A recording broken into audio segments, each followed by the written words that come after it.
As a founder of LLT, what prompted you to create an open access online journal 20 years ago? Much of the credit, I have to say, goes to a number of individuals who were thinking along these lines, who are no longer affiliated with CLEAR or with MSU.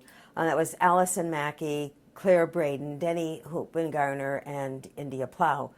They worked very hard on developing this concept. It was quite prescient at the time, 20 years ago, to be thinking about an open access journal.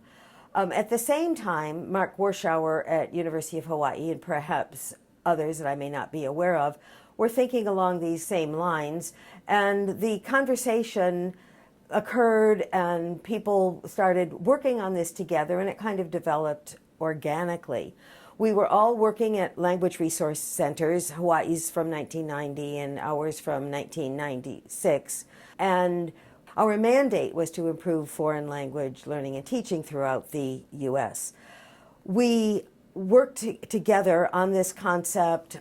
We had talked about the strengths that we had in educational technology, both here and at Hawaii, and the strengths that we had in language learning and teaching, both here at MSU and at Hawaii, and how started thinking about how we can harness these various areas for a new emerging discipline that would combine them.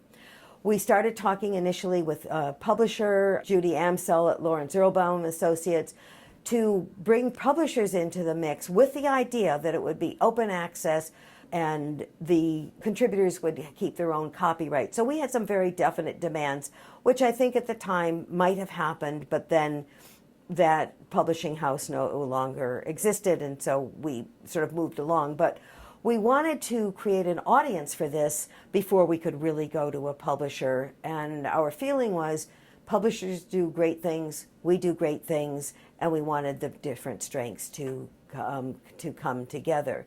In those earlier years, Allison Mackey, Claire Braden, and Denny Hoopengarner worked very hard on design issues and technical issues to make this journal what it is today. What were your initial goals and expectations of LLT? Well, one of the things that we wanted to do was to develop an online journal that would have the same acceptance and prestige as print journals have. I remember numerous conversations that we would have at board meetings where we would talk about these issues. Well, one of them, for example, was the double-blind procedure. So we wanted to make sure that we had a double-blind review procedure. We wanted to make sure that we had a low acceptance rate so that we could compete with the existing print journals. There was at that time some skepticism about online journals and their value. So that was the sort of backdrop of how we were operating. There was a lot of talk in the early days, particularly at MSU, about guiding principles. Should there be a constitution? Should there be bylaws? And Allison Mackey and India Plow worked extensively on that. And this was a way of making sure that there was some stability in the journal. This was one of our goals, obviously. We wanted to know about how to determine board members, what their length of participation on the board should be, and issues like that. So how would you assess the first 20 years of LLT? Well, the proof is in the pudding, as they say.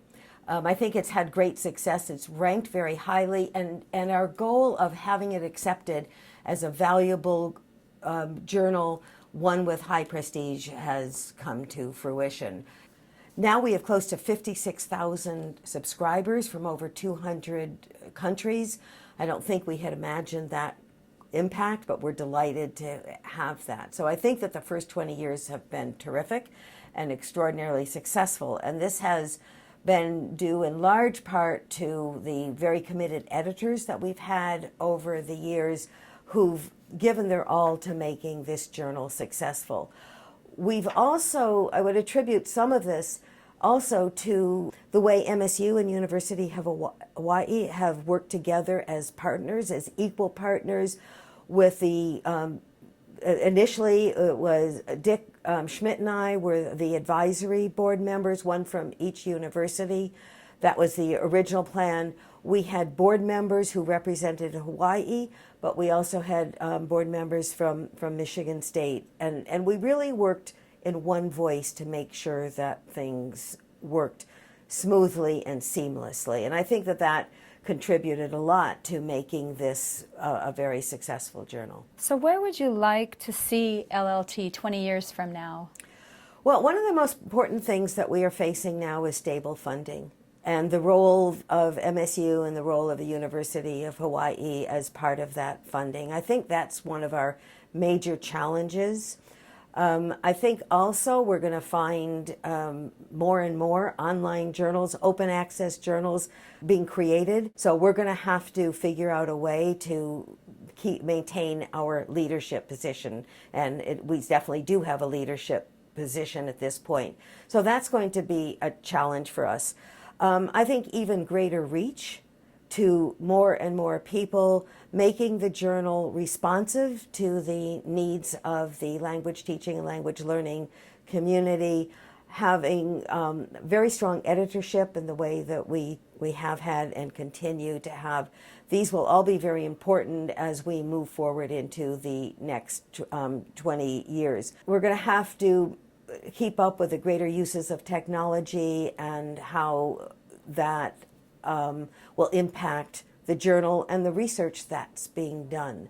So I think we are going to be in a good position to be leaders in this area, and we're going to have to figure out ways to make sure that we continue to have excellent editorship with funding that we can count on.